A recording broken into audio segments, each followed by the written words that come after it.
Hello, my business people and those who aren't and just love hearing my voice. I am Louis Geramita, and you are listening to another episode of Aspiring for More. This episode, we have Stephani. She has a huge desire for business and Erie and collaborative and working together. She gives a crepe about Erie. Hint on what we are talking about. Her business, Give a Crepe. It is the crepe destination in Erie, Pennsylvania. If you are not aware of it already, get educated and get out there and try some crepes. But we talk about all kinds of stuff. As many of you are aware, we are going through the pandemic, about coronavirus and how that's affecting businesses and individuals in general. Oh man, that was rough getting out. But we talk about that. We talk about how she's surviving that, how Erie in general is growing and some things she sees about the community as a whole, as well as just general business and how she does her day-to-day. So please enjoy this conversation with Stephani. It is an awesome one.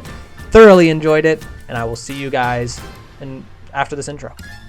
Oh, thank you so much for being here. Hi, no worries, thank you. Really appreciate. Tell the people who you are and what your business is, just intro. So I'm Stephani Klassen. I own Give a Crepe, A Crepe Erie, the only CrepErie in Erie. Our mission statement and kind of the motto is giving a crepe about Erie.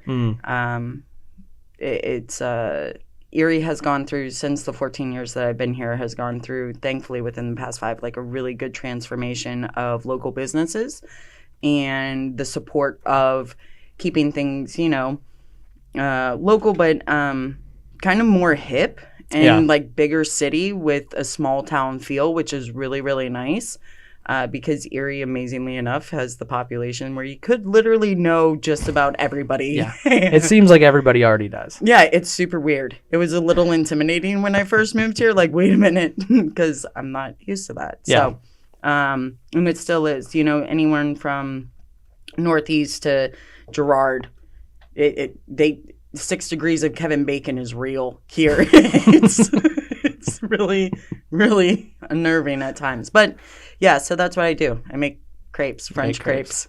Yeah, French crepes. So you have Erie's first CrepErie. What is a CrepErie? Just a place that makes crepes?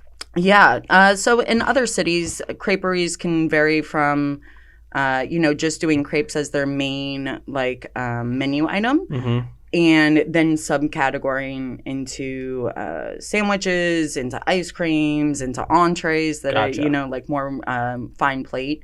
Or they can be just places where they serve crepes and granola and coffee. The idea of serving coffee is so high stress to me that's why I was thankful enough to hook up with the owner of Tipsy Bean. And I told her, I was like, I can't do coffee. And she was like, cool, send them over here. Yeah. And I was like, that's fantastic. I'll give free water all the time, anytime. Water and crepes. Yeah, water and crepes. So in the summertime, working with the health department and finding out that I can have standing room. My shop is small enough that the standing room is about 10 people max. Okay. But in the summertime, I can have outdoor seating. So I do put out, nice little bistro tables and everything. But yeah, so it's always the motto has been to get out and enjoy the world with your crepe in hand, Don't sit in my shop. Yeah, no, even my standing bar that I made is I'm an asshole. It's this beautiful piece of pine, and I put on it. I got it from Chicory Hills. So the herbs, so calendula and cedar from Edinburgh, right? Yeah. Really, really good things. Put it on. Put a lacquer on it, but it's slightly tilted.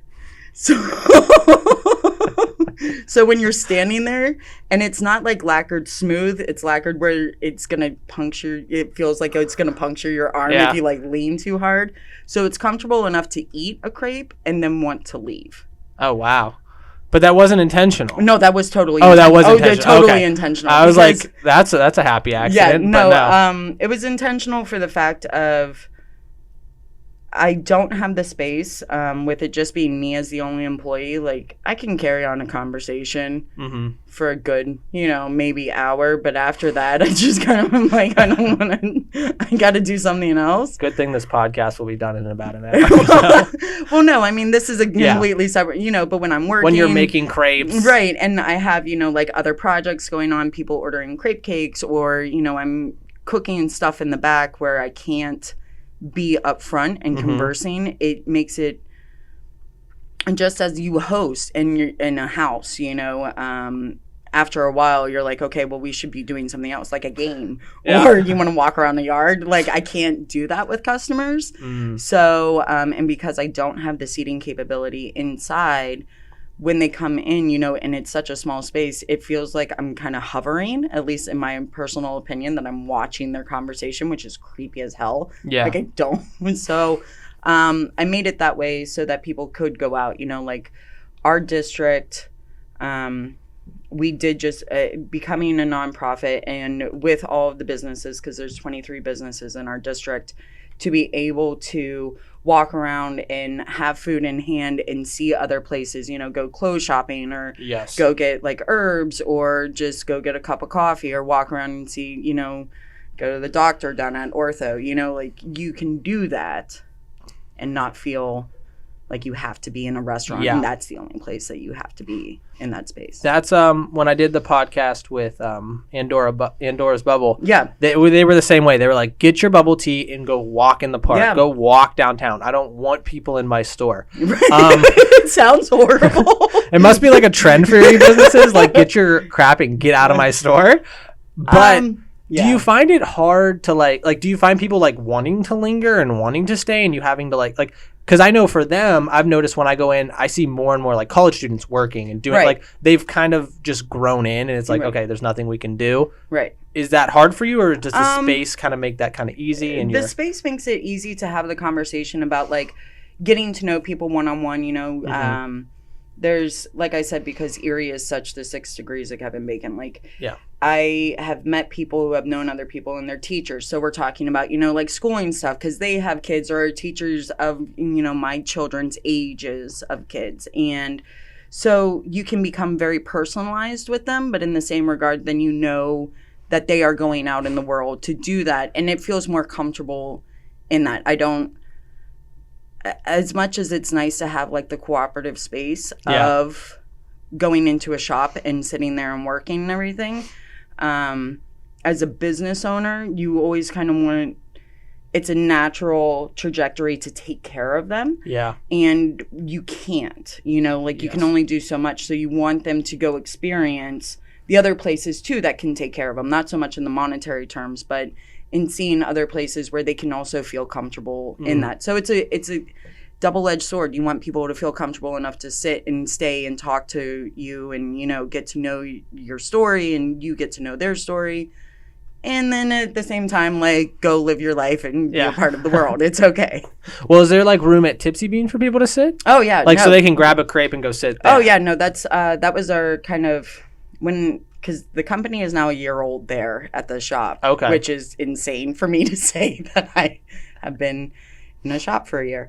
But it started because I did pop-ups with Tipsy Bean. And then last year in February, she looked at me and she was like, so why aren't you next door? And I was like, oh, well, because, you know, you're renting out to this other person. She was like, no, that didn't work out. You'll come tomorrow and sign the lease, right? And I was like, I mean... Yes. And I was like, but I'm not going to have seating. You know, my restroom is just for me and employees. Like, it's not 80-day. Like, it's not a good place for customers to go. And and in doing so, we have it in our business model, and I say "our" between her and I, that you do take the crepe and you go over and you know, frequent her shop and get the coffee to go with the crepe. And to get, you know, like she does have cocktails. So on Sundays for our brunch, for instance, I do a quiche inside of a crepe, and she offers mimosas. And it's not like there's no ties financially between the two of us, other than saying like you can have your crepe and mimosa, your crepe and Bloody Mary, your crepe and coffee, whatever, and enjoy that space and feel comfortable sitting down and being like an old rustic cafe. Yeah. And then, you know, you can walk back over and bullshit some more with me, sure. If you want to say bye on the way out. Yeah, I'll that's cool. Yeah. So that's been the biggest benefit, is the fact that she does have seating. She wants people in there. She has the space for, you know, music, entertainment, and shit like that. Excuse me, I cuss. No, you're good. Okay. And that I don't. And so when I do like my dinners, because I do 5-course dinners, because I have to cook, I come to find out. I don't know why. So I serve these dinners, and they're small, like 20 people max. Okay. So I serve them over there, and I cook Gotcha. everything in my shop, and I bring it over, and it's just been such a good flow between her and I with the businesses, and then also with the shops on the hill, being able to work with everybody. Like she's Yes. grabbed food from, Federal Hill and put it into her soups. Like, Oh, wow. yeah, That's cool. There is a shirt shop guy who does like screen printing and everything, and he does the shirts for the hill, so it's a very good collaborative amongst That's all awesome. the businesses. Yeah, and I think, and I was talking to another guy about that, is that's really what a lot of Erie needs to do, because it allows businesses to reach bigger markets. Correct. If you're by yourself just trying to just make crepes and Right. make it, it's going to be a lot harder than if you have all these complementary businesses trying to support everybody in grow an area. But kind of going back to like the origins of the business, you said you started as a pop-up. Yeah. What even got you like, hey, I'm going to make crepes as a pop-up? So I managed a French bistro that was here. It was here for 15 years. He actually started as a CrepErie, and it panned. It bombed. So his joke with me was that it would never work. Funny joke. Right. And then I was managing it. I'm trained in, I have one of my bachelors is from Mercyhurst for hotel restaurant management in front of house. I never wanted to cook. Like my older brother is a chef. I've seen that life. I'm not about that life. Like, no. Like I like talking to people too much sometimes. Except for when you're kicking them out of your store. Well, yeah, but in a friendly way where Exactly. like sometimes the back of house kitchen is like it's a real thing of how they are. So, but I had finished my wine list. Like my staff was all good. Reservations were good, and I asked because they did crepes at this French bistro, and I was like, the gentleman who was running the crepe station, one of the cooks, I was like, hey, let me try. Okay. Like, why not? I've been here for 5 years and I've never tried to spin out a crepe. Let me try. And I did it, and it looked, Louis, man, this thing looked like if somebody, and it's gonna be a bad joke right now, but if somebody like sneezed. Oh gosh, let me get the Lysol out. Right. So, it was horrible. And when I tried to flip it, like cracked and moved everywhere. And I looked and went, oh, that was cool. Let's do that again. And like by the time that the restaurant closed, it was Mother's Day. And not only was I running like my staff in the front of house, but I was also the only crepe person doing all of the crepes for the brunch, because I love it. Like it just similar with you doing podcasts. Like when you find something that just clicks, like it makes sense. Just makes it easier. Yeah. Yeah. It just, I don't know. It's like my little Zen garden every time I spin it out, it's so nice. So I told the owner, I said, we should really look into crepes. Like that's what we should do. And he was like, no. Tried that. Erie doesn't like it. And I went, right. Okay. So I'm going to create recipes.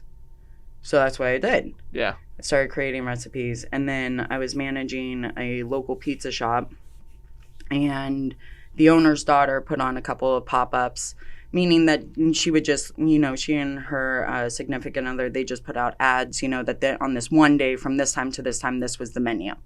And it was really successful. And he kind of missed that when his daughter had moved away. And then he asked me, he said, hey, you want to do a crepe pop-up in like October? And this was August. I was like, I got to come up with a name. Yeah. Like, find crepe irons and, oh, shit. Like, okay, sure. Why not? So I called the owner of the French restaurant, and I asked him to use his crepe irons. And he said, sure.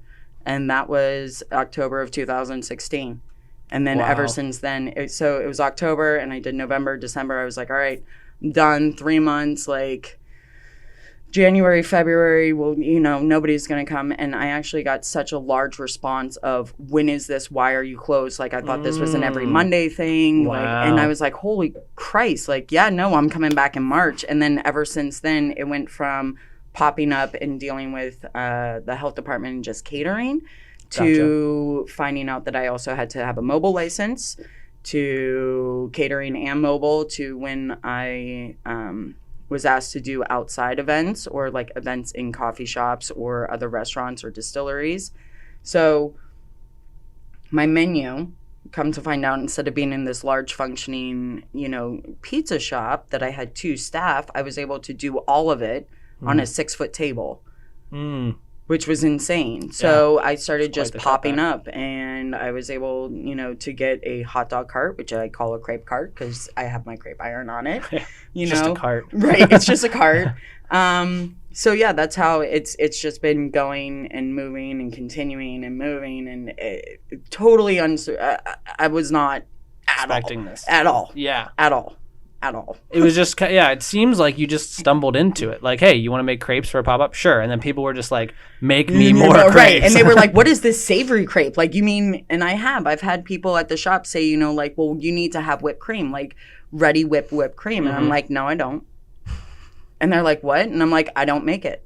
If I don't make it, it's not here. And that's how this rolls. Wow. Like, that's... Yeah. And I feel that in that way, because the food that I make, like, I'm not going to put out shit that I wouldn't eat. Like, if I can't eat it and enjoy it and know that I love it, and not necessarily that I'd eat it every day, it's my favorite food, I will not make it. I can't have, like, ready whip in my shop. I will try to explode the can because that's a side that's fun. Yeah. But go on. When it comes to like what you make and what you put together, if people don't know who like the business, they might think of just crepes as like a breakfast food, which I thought for the longest time. I was like, crepes are pancakes but French. Right. So but you have a lot of different varieties. You have like lunch items. Yes. You have breakfast items, but it is so broad. Is that a normal thing for crepes, or is this something you're okay? Yeah, I didn't know if like this is just like you're like, hey, let's make a burrito out of a crepe. Right. It's a pretentious burrito. So if you go into any other bigger city, in most of the places, two separate things. My crepes, having 4 different crepe batters at all times. So I always have gluten-free, which has sugar and salt, so it's sweet and savory, which is the normal. That goes into the second thing. It's normal for CrepEries to have 1 batter for their sweet and savory. Their savory could also have buckwheat in it, which would be considered a galette, which is from like Burgundy, France. And that one... I don't like buckwheat, so I won't. You won't make it. Right, but it is gluten-free naturally. So that's been the normal, and I say normal because it's centuries old of what a gluten-free savory crepe will be. Gotcha.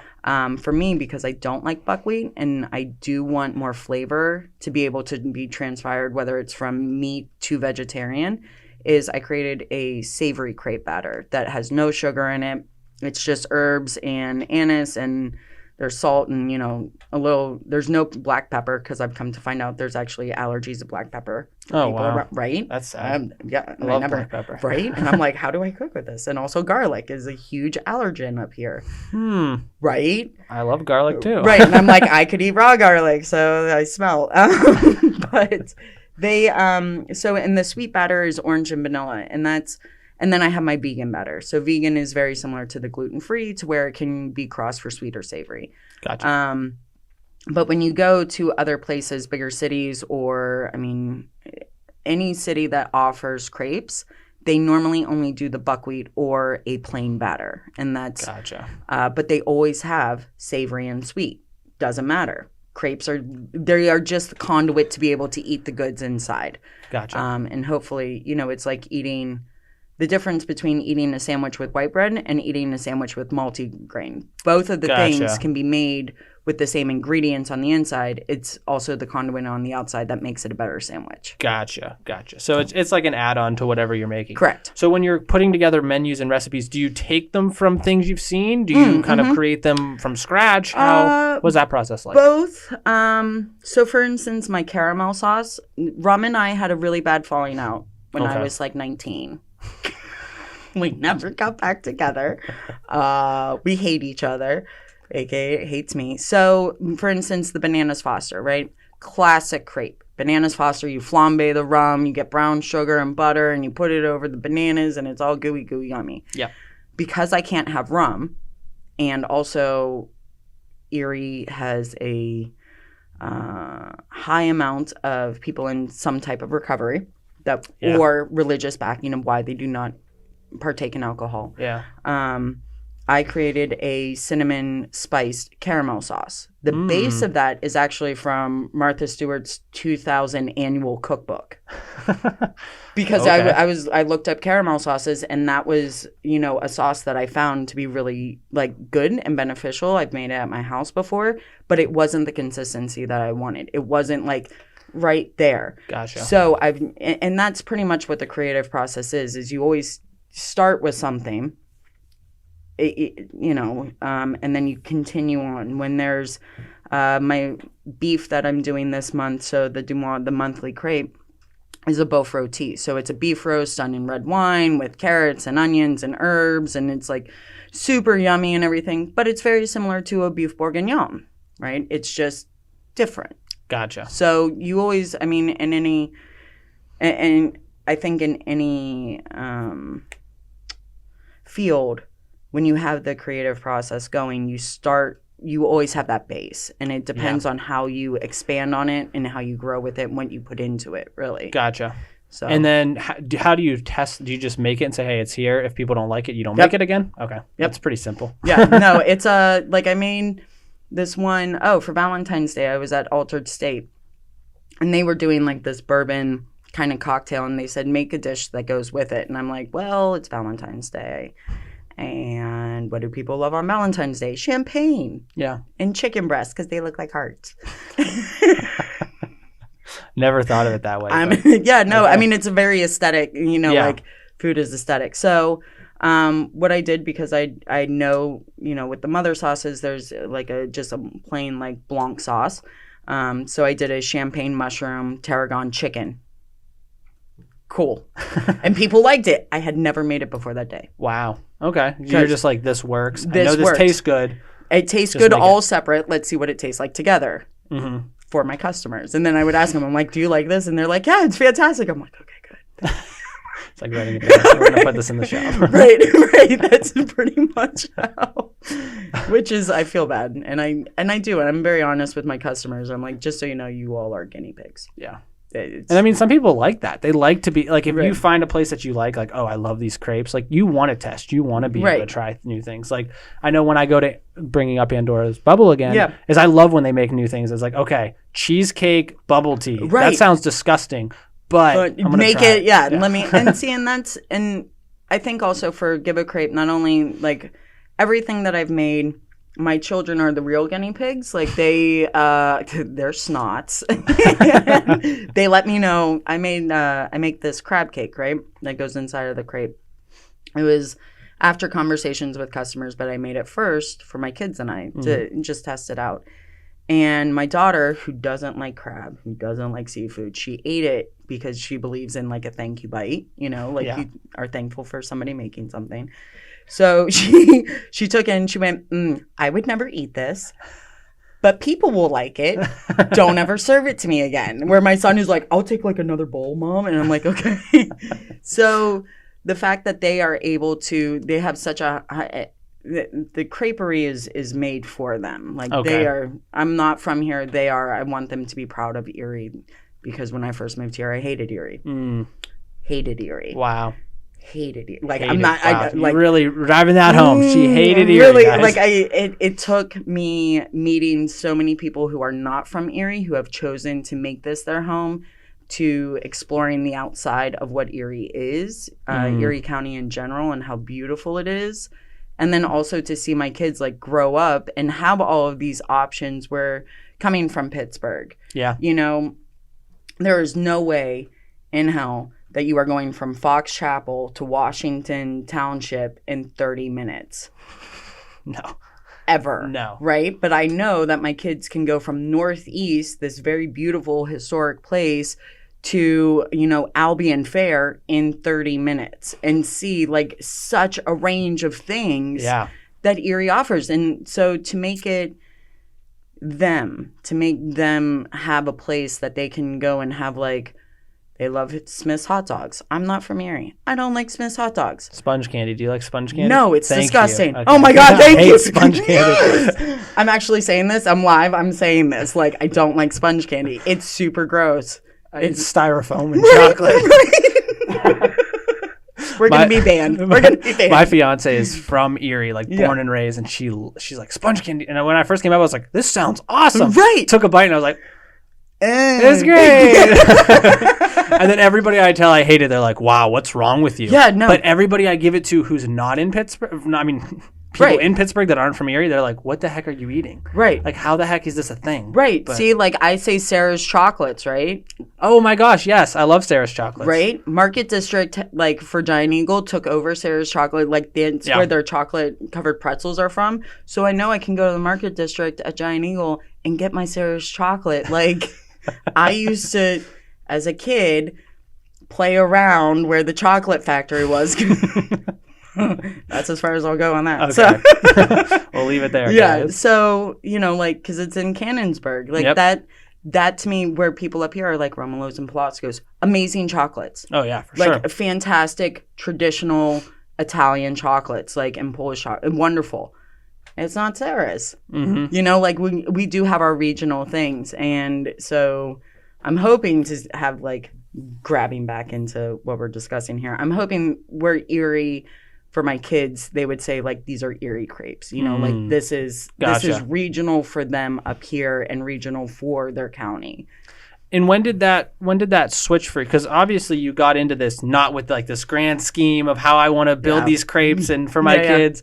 When did that hit you? Like, okay, I want to do this for them. I was managing the French restaurant, and one of my servers, and she also is not from Erie. We have girls that are the same age, and we were just joking about, and we were like, yeah, because we were talking about Two Guys, a Girl, in a Pizza Shop, right? This old show from the 90s, which we love.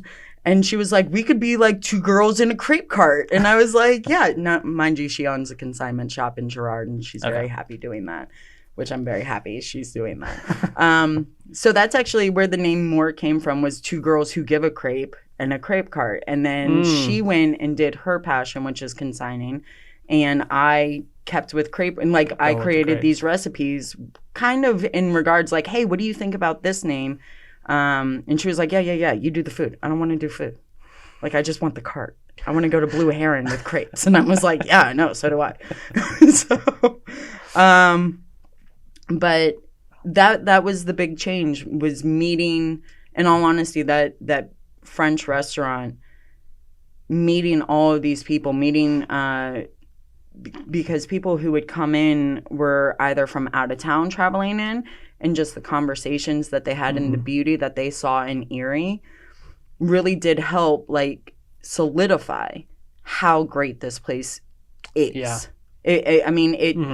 And then thankfully also, like managing the pizza shop, like meeting people from super impoverished areas and being able to come to this pizza shop and sitting next to somebody who, like CEO of Erie Insurance and like have a conversation, both enjoy the same thing. Like that is what needs to transpire, is to have places where you can have that melding of cross-economic, cross-socio classes and just enjoy good food without the pretension of what it is. Yeah, it's that's one of the things I love about Erie, is it's like a perfect small town with potential of like growing rather big. Because again, in Pittsburgh, you have all these opportunities and stuff, but things are very separated. Correct. Like you have the business, you have the residential, but like here it's all, like you're saying, like melded together. Yeah. What in all your time in Erie for 14 years, not loving it, wishing you could leave, but staying, to now having this new look at it and like giving a crepe of Erie. Right. What are some things that you see that are very hopeful, other than obviously the coming together? What are some things just collectively as a community? As a community, I will say, I mean, this might alienate some people. Okay. But that's part of the game.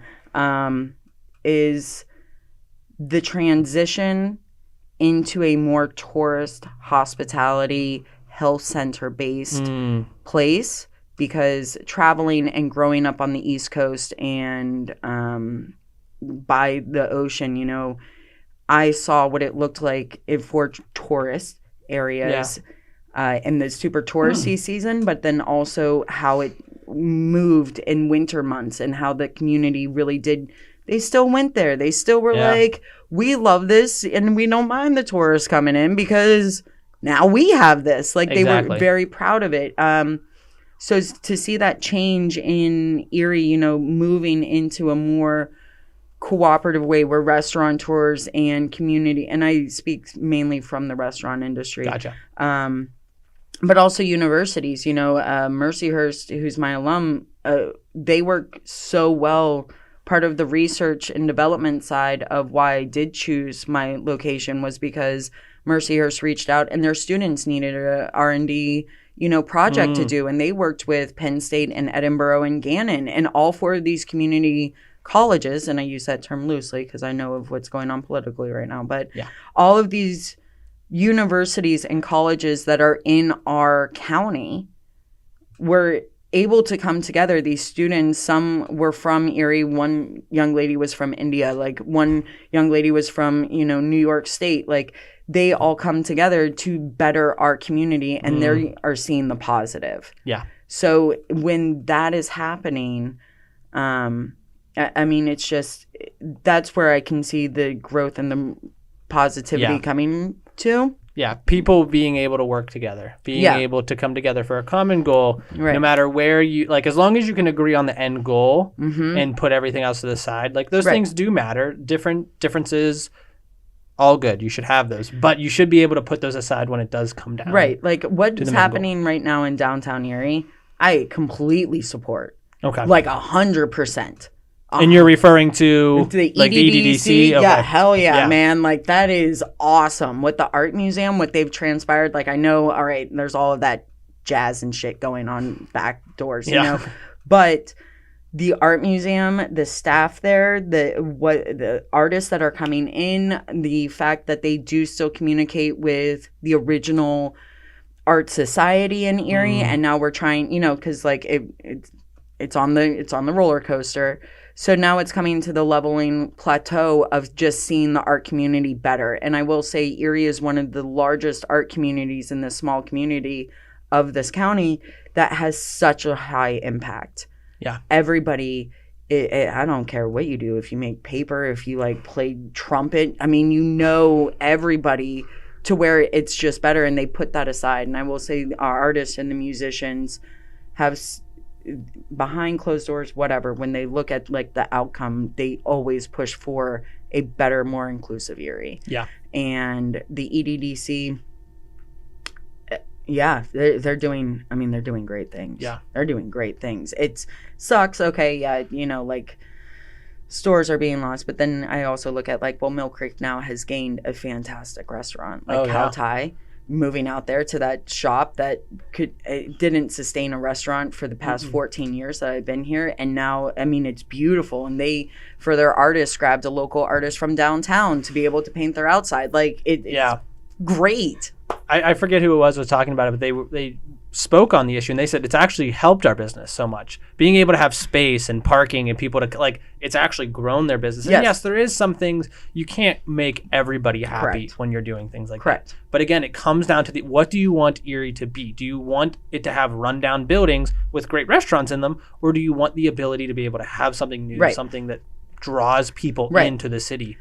Right. And then also because Hammett and it's UPMC and then Allegheny Health Network, like, two large and in charge, you know, I mean, Highmark is tied into Allegheny, and Highmark is statewide. For these places to have such a strong foothold, and then also LECOM, they are bringing in not only patients and their families, but also residency and the staff from internationally, to help better our community, to give those people a sense of like they could want to make this place their home.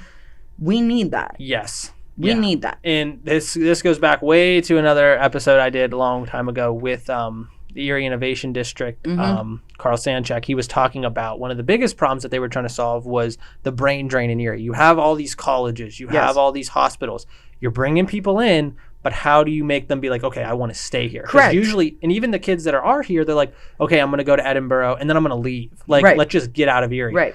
And excuse me. But I think a lot of that comes like with the EDDC making these little districts and these things to do.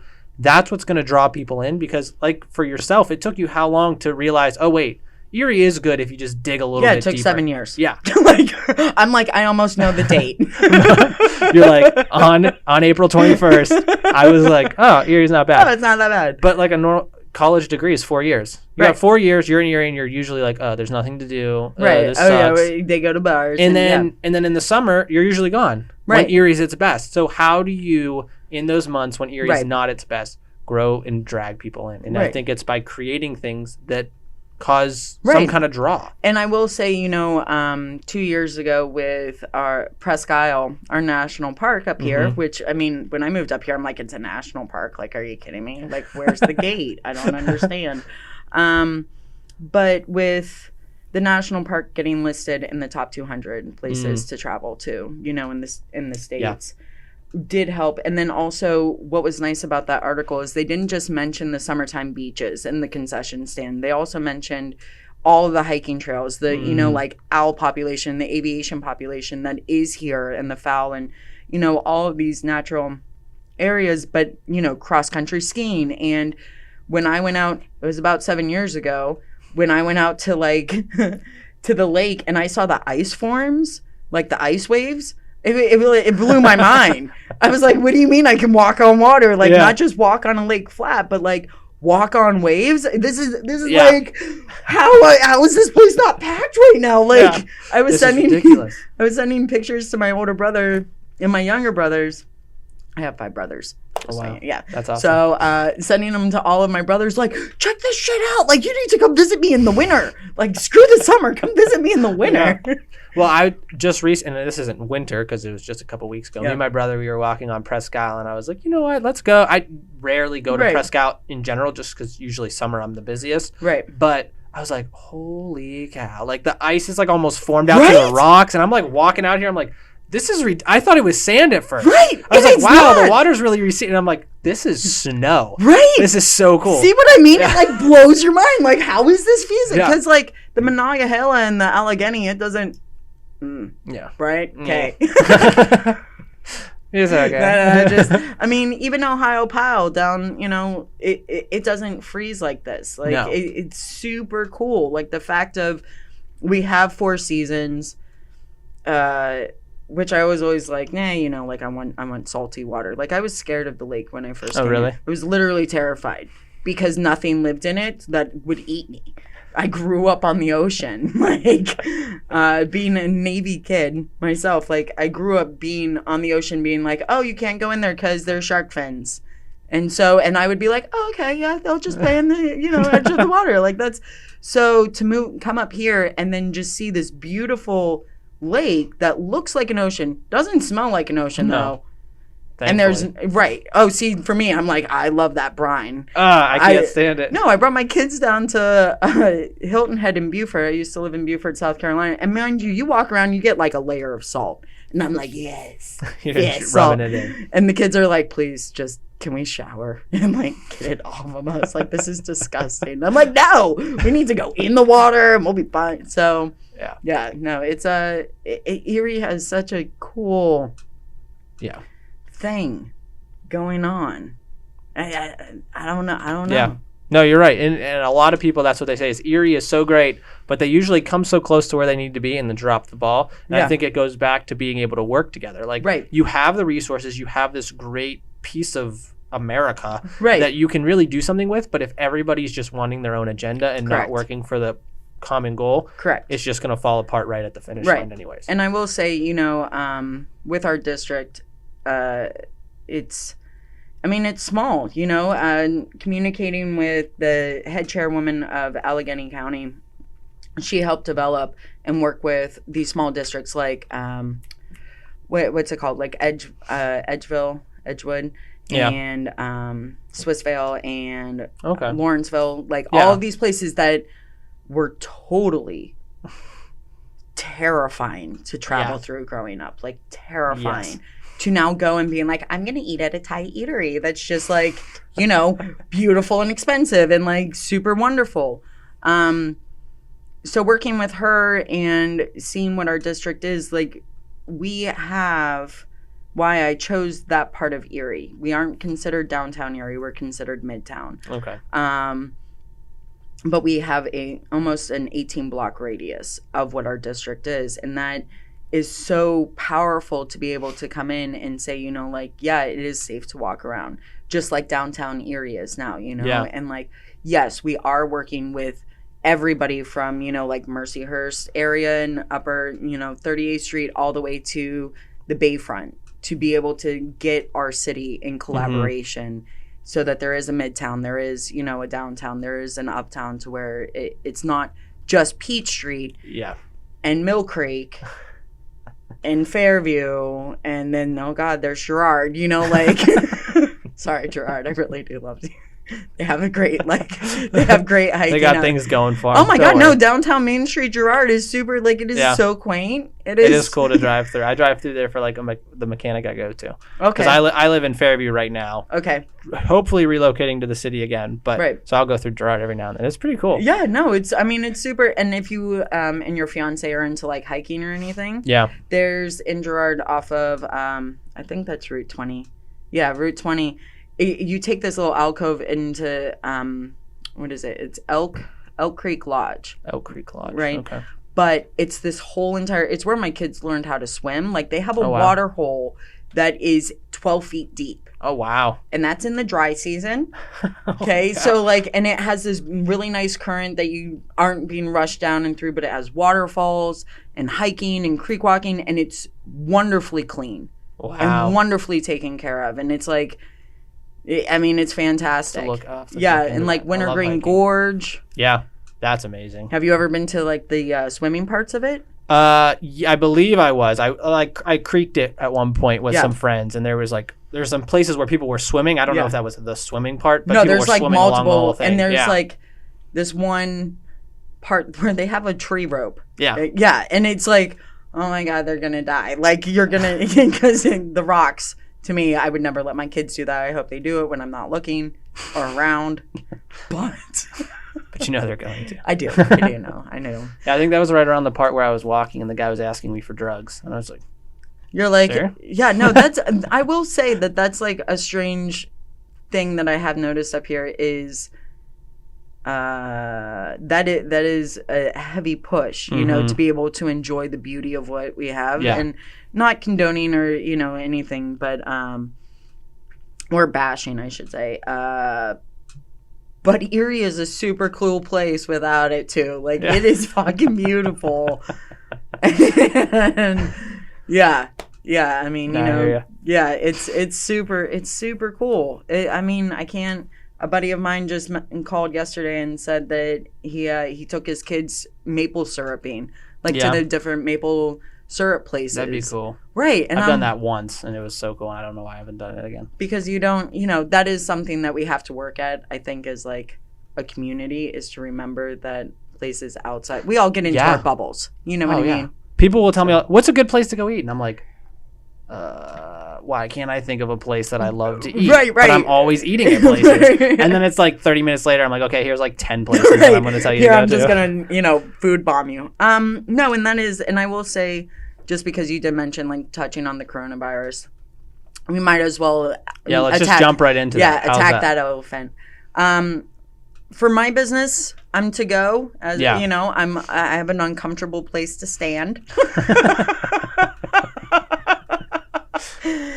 Social distancing is normal for me. You've been at this way before it was cool. You know, like I saw a meme the other day of like Marilyn Manson saying, I've been training for this my whole life. And I was like, I really haven't, but I think I have. So there's no, for my business, for restaurants, local restaurants that I know, thankfully, they don't have a big capacity anyways. Because our industry is so health conscious, because if we make someone sick, if I don't care if it's somebody having like a gastrointestinal issue, if even a cold or something and a fever, coming back from eating at an establishment, it's a killer. So we like for us, for our your business, reputation's done. Right. So like we are so vigilant from the time that we have the idea of wanting to have a food industry and a food establishment, because we're crazy. We become even more neurotic. I don't know what else to say. Well, even though you're to go, do you see just a lack of foot traffic because people are afraid to be out? No, it's actually increased. Oh, really? Yep, it's increased. That's interesting, because a lot of the places like that are more into the city downtown, they've seen a decrease. Correct. And I think it might be because some businesses are just closing and a lot of that business. But where you're at, you do have more residential that's able to come around, so you might not be seeing as much. And Ember and Forge putting out the post the other day about grabbing like gift cards. I have sold more gift cards, so that's been an increase in that. But a couple days ago, it was on Saturday, I had this family come in and I was like, hey, like, what are you guys doing today? Because that's how I talk to people. And they were like, oh, well, the kids instantly were like, we have 2 weeks off of school. I'm like, yeah, I know. I know. Don't look so happy about it. Yeah, no. And I'm looking at the parents like, it's okay. I feel you. Like, my kids are going to hate me. But they even told me, they said, we were planning on, it was the mom's birthday. And she was like, we were planning on traveling, but to where? Yeah. She was like, so we'll go local. So that's something that has been really, really beneficial, is I have found that people are wanting, because they are made to stay local and kind of see what's happening. Yeah. Yesterday I had 2 customers and I was like, oh, how'd you guys hear about Give a Crepe? Thankfully, with this space small as mine, I get to know people's faces, even if it's just once, if they've been in before or not. Gotcha. And they were like, oh, no, we follow you on Instagram. We have for months. We just never had a reason to come in, really. But now what are we going to do? And I was like, I like being the last option. What's up? Like, there's a virus killing people. Let's go get crepes. Yes. We'll wrap ourselves in good pretentious burritos. Yeah. No, so I mean, I will say that it's been a push for positivity with this new thing in Philadelphia of it being, decreased to people of 50 or like amounts of 50 or under. I worry for my friends and that are in the music industry. I worry for my friends who, whether they're promoters, event managers, because that is going to have a definite impact. I mean, huge, hard impact. So I think the best thing right now is for customers and for people to go out and support incredibly small local businesses. Yes. Because then we will make sure to promote. And I mean, and I have seen that in Erie, a huge cross promotion of, hey, go do this, because once this all passes through and we are all on the up and up, like, we have things to celebrate and we will want to celebrate together. Exactly. So don't forget, like, keep the bookings coming and just plan it out for further. Yeah. And it's one of those things that it's a shame, because we were kind of talking about this a little bit earlier, is like, it is a serious situation. I mean, it's a pandemic. Everybody's worried. Yes. But it's more preventative than it is anything. And a lot of people aren't taking it that way. They're taking it as like, run for the hills. We're all going to die. So it almost forces you to take it seriously. Correct. Which is kind of like I was telling you before, and I'll put it on the podcast because other people can hear it, is for the longest time I was like, I'm not prepping. I'm not doing anything. This is just a waste of my time. I'm not fighting people for toilet paper. But then you realize, oh, wait, there's no toilet paper and I'm running out. Like, where am I going to get it? So like, you almost have to do things like that to take it seriously. But it's good to see that like people are actually coming out. They're wanting to be out. But yeah, poor event promoters. That's good. Because I know I have an event with a buddy of mine, and we try and do it about once a month, and it's for creatives to kind of, business people in general to meet up, and we'd have talks and discussions. And there's usually like 20 people, and they closed our event. And we're like, there's 20 people, guys. Like, but you guys get close. Because you have to take it seriously. Correct. And you do. And I mean, I will say,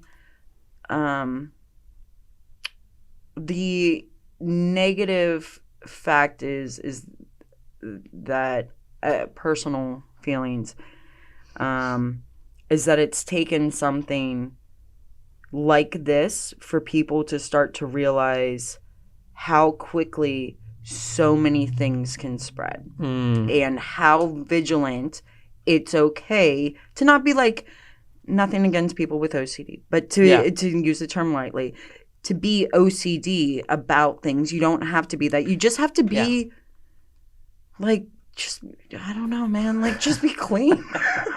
Just clean some stuff, guys. Wash your hands. Fucking wash your hands. Like, it's not a hard thing. Sing happy birthday twice. You're good. Which is funny because, again, like, comparing it to, like, the flu and how many people die from the flu, it's like, you should have been washing your hands this whole time. This shouldn't be like the CDC is like, everybody wash your hands when you do something that's going to make them dirty. Like, okay, this brings me back to kindergarten. Right. No, we should be washing our hands. Like, should be cleaning things. Every restaurant, every place of employment, whether it's you going into, you know, the hospital, into the ER room, like, not only do they have a sign, have had a sign for years. For the little pump, 99% bacteria free, it also says wash your hands. Yeah. To stop the spread of sickness. Period. Blanket statement. It's a fact of life. Right. So I was talking with the owner of Bastion Studio. He wants to have an event. He has one coming up. And I was like, dude, you should get a portable hand washing sink. And luckily enough, right, I own one because that's how my business started, was me like having an induction heater in my water to keep it at 130 degrees to wash hands, because that's the proper temperature. It also scalds hands, just so you know. Don't care. And he was like, wait, can I borrow that? And I was like, yeah, dude, put it right up when you get in. Have them wash hands, decorate it like rubber duck, like fuzzy duck sunshine, whatever you want to do. Decorate it, make it pop. Wash your hands and then do the art show. Have fun. Everybody should have, like... If you're sick, don't leave. Like, if you're coughing and sneezing and you have the chills, stay at home for any sickness. Really, mainly the chills part, because, like, as the director of The Who... Sorry, I really like politics and following this shit. As she is in... health organizations, right? So she's not a doctor. She's in health organizations and management of diseases around the world. And she said, you know, like, the best thing that you could do is just, everybody has right now, especially this time of year, allergies. So they are going to have runny noses. They're going to have a cough. It is when you get chills. It's when you get a fever. It's when your body aches, where you're like, let's stay home. That's my cue. Like... I'm bowing out of this one. Right. Like, I can say, it's horrible. Sorry, everybody. I'm a smoker. Okay. Yeah. I will always have a permanent cough until I stop smoking. And probably even then still have a permanent cough. Yeah. I have a cough. That is, unfortunately, the take that I have chosen for my life that I am not choosing to stop. Y'all can comment as you wish. But I also know when I have worked before, when I'm like, I don't feel like, you know, when your body doesn't feel like, it's not just from working out, you don't feel good. It's, you don't feel good. Yeah. Stay the fuck home. Exactly. Don't go out. I don't like. Even if it's just the flu, I don't want that. Right. Nobody wants the flu, period. That's why we have vaccines for the flu A and flu B. Like, don't spread it. Please, right. Wash your hands and don't come out. So that's the biggest thing that I'm taking from this is the businesses in the Hill. We are, we're all, none of us have a seating capability. I mean, Giselle does, and next door at Tipsy Bean, her seating cap is 35 people. Yeah. So, is it going to be packed all the time? No. I mean, I've seen it packed on the fleas, like when we do our Hill District fleas. And in that, I mean, we're having a meeting next week about, you know, like what it's gonna look like for our Hill District fleas, because last year it was bringing in 3,000 people. Wow. Right. That's big. It is big, and we need to take precautions beyond what our normal precautions are in everyday functioning. Yeah. So, like I said, the long-term impact on events, on things like that, that's going to be the test. I mean, and for the most part, I was talking to someone on Facebook about this, is what I think is going to be really cool and positive about it is you're going to see a lot of business innovating. Like you're going to see people doing things that they normally wouldn't offer or serve just to kind of get through. And then hopefully they adopt it and keep it going. So I think of it as like, this is a great opportunity to kind of reinvent and add different things. And I mean, talking from a place of someone who's not having to do that, it might be a little bit easier said than done because some people might be low on funds as it is. But you don't. Okay, so my business has been funded by me working. Like I don't have loans. I don't have grants. I have received nothing, which is fantastic. Like the best teaching I can say about anything. So it doesn't matter. And innovation never matters about funds. Like you will find a way. Yeah. Like if you couldn't do this podcast here in this space, I'm going to say bet 5, you would probably try to build something out in your shop in like your house. Okay. Yeah. When you have a passion, when you have the innovation to do something, you will find a way. So don't let that be a distraction. Don't let that be an obstacle. Hell no. No, man. Money, as the stock markets even shows, comes and goes. Yeah. Don't let that be your anchor. Yeah, or that will disappoint. Absolutely not. So I agree completely. Innovative ways, like coming up with to-goes, coming up with delivery for food, at least, with friends looking out for friends. Innovation will come from strife. Yeah. It's just, it's inevitable. And that's what small businesses are built on, is how do I do it better than the big guys? Correct. Like, and I mean, I was even thinking about it from like Amazon coming in and killing people. Like, how did you do it to innovate then? Like, that was a draw to keep people in home. I can order online. I don't need to go out. What was your way of getting around that to even just start your business? Right. It's the same thing now. You just got to reinvent. Right. Reinvent and I mean, a little bit. and I kind of, on a positive note, I will say that I think because everybody gets cabin fever. I mean, The Shining kind of affected us all, I think. But with cabin fever, it will, not everybody's going to want to stay just ordering in. Like they are going. You get sick of that real quick. Yeah. So it is. It's going to cause. I think this is going to be a helpful reminder to our community, to nationally, of what it is to have that community growth and strength come back. So I'm also highly optimistic. Well, that's a good thing. That's almost like a necessary thing as a business owner. Yes.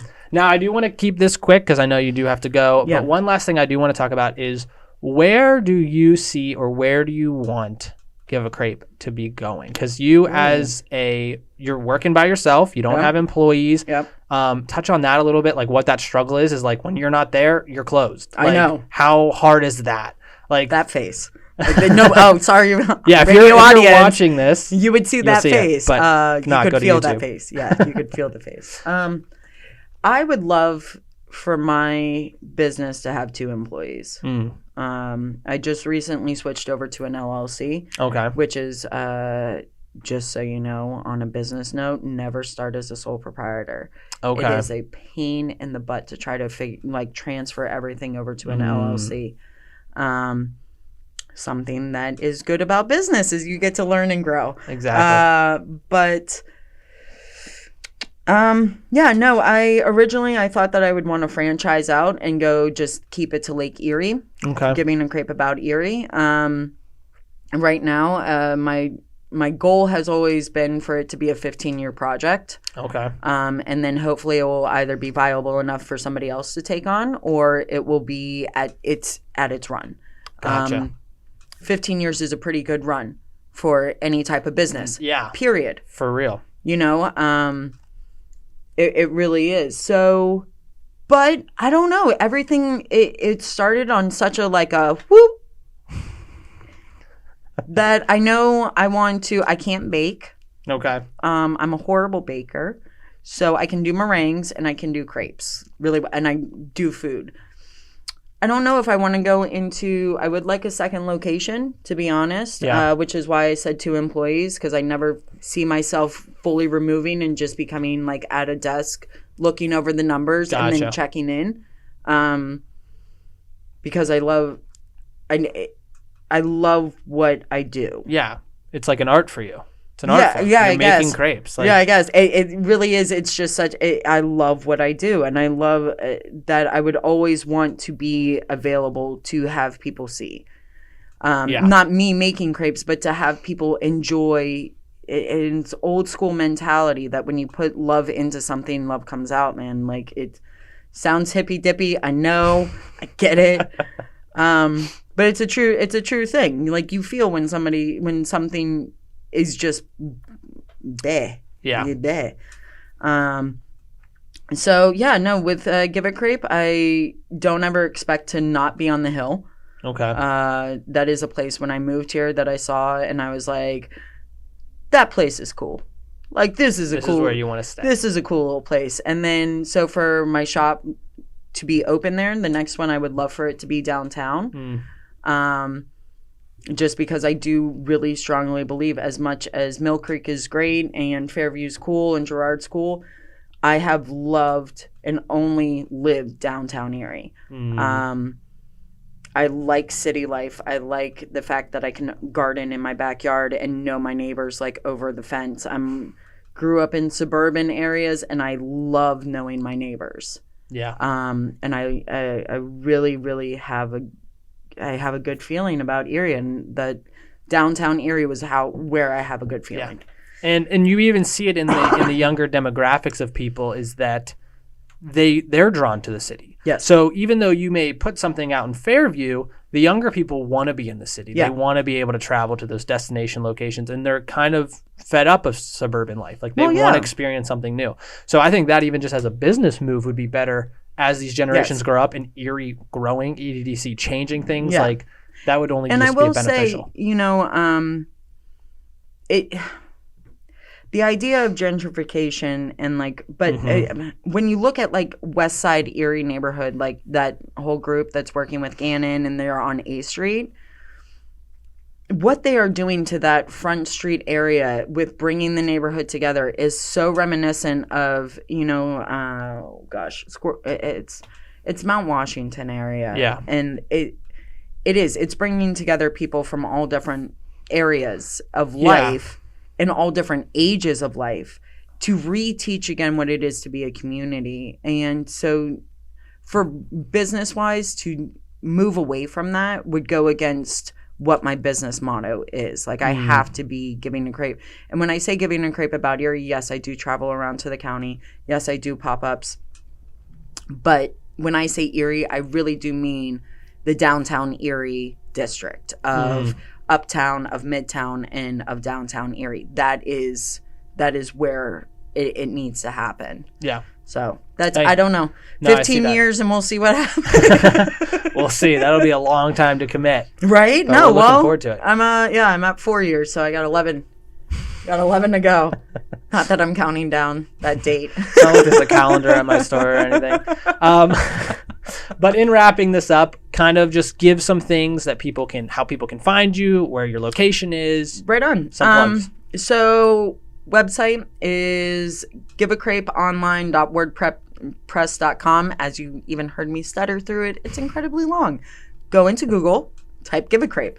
The company is called Give a Crepe.